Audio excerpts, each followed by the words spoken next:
Okay, so on to part two. Um, talking to a therapist and realizing that all of this strength that I have, is allowed me to be a one woman army. But in that building of that wall, um, the part of me, the divine female in me, started to fade away. I even started to take on some male characteristics, I can move this, I can do that, I can do all of it. And so I was not honoring the divinity that is naturally within my spirit. And, if I am acting as both the male and the female in my life, then I am cutting off my, my arm to spite my face. I don't know what what that saying is. And I know all the while I love being a female. I love the softness of being a woman and, carrying my children and nurturing and protecting, and I love all of that. And when I'm trying to be both sides of the divine, of the male and the female, then I'm not able to fully immerse myself into the beauty of what I am. And because it's harder to soften. So, when I do express myself and my needs and all of these things, you know, there's sadness in my explosion. There's sadness in how I just, emerge from my wall and with a machine gun of just venom and just let it all go and just, shot up everything that's around me. On the other side,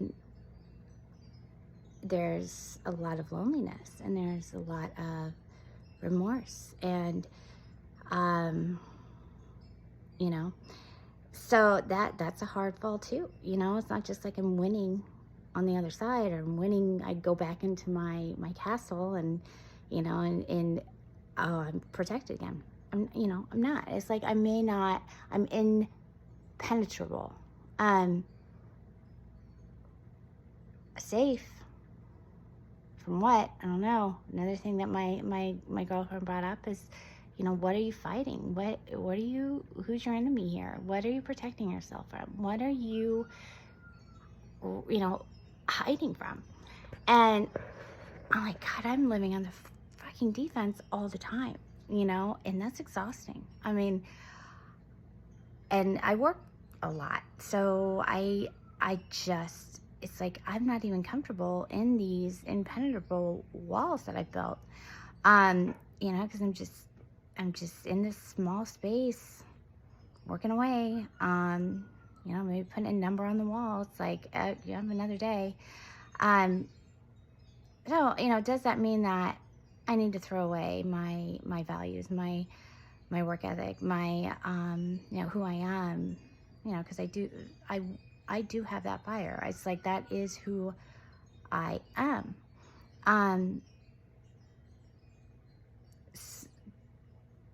But I do also need to recognize that, boundaries, it's like there are walls and then there are boundaries.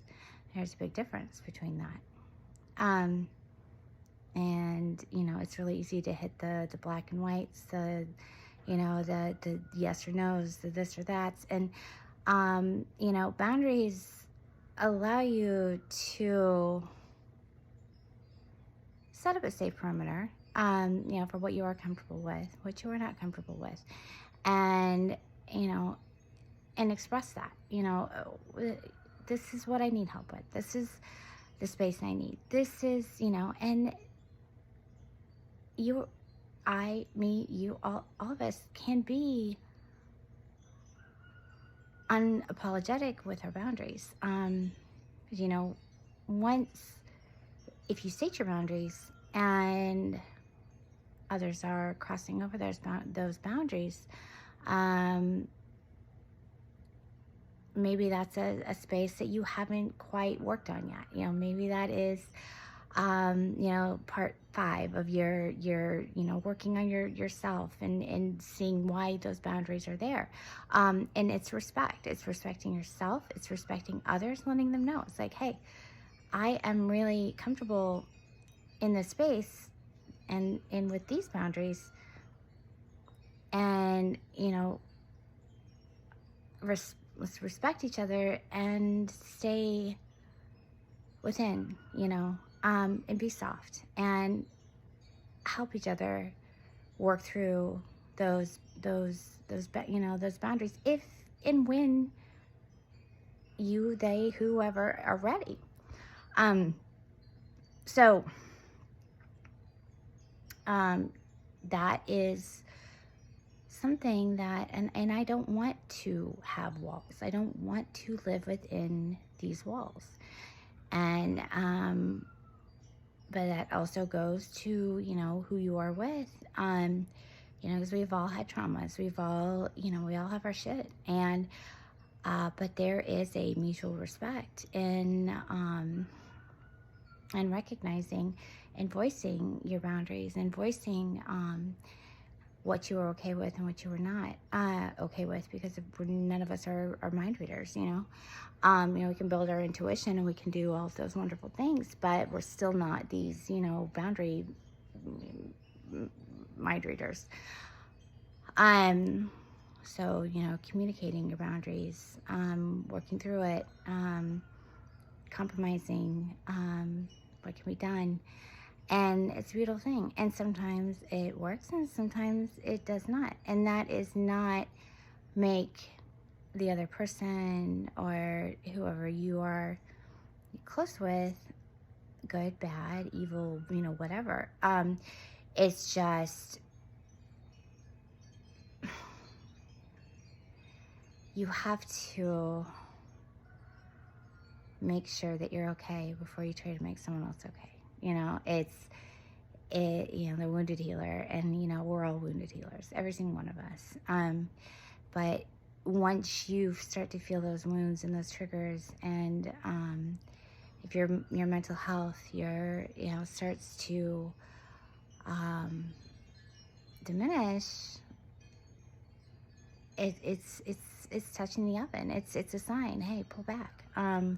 What do I need to work on here? What is my body, what is my mind, what is my spirit trying to tell me? And for me, it's finding stillness and what is happening. My old ways were to retreat and hide in my castle and hey, I'm okay. Start marking the numbers on the wall again. It's like another day. When will someone, so just had a lot happen recently. And as hard as it is a beautiful gift. And if you perceive it in that way, then you're opening yourself up to windows. You're opening yourselves to doors. You're opening yourself to light. You're opening yourselves to opportunity and to grow. And I really embrace that. And I find a lot of gratitude in these triggers. They're a bitch, but they come up, but they're there for a reason.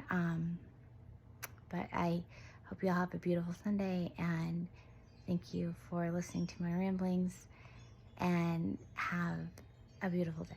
Thank you.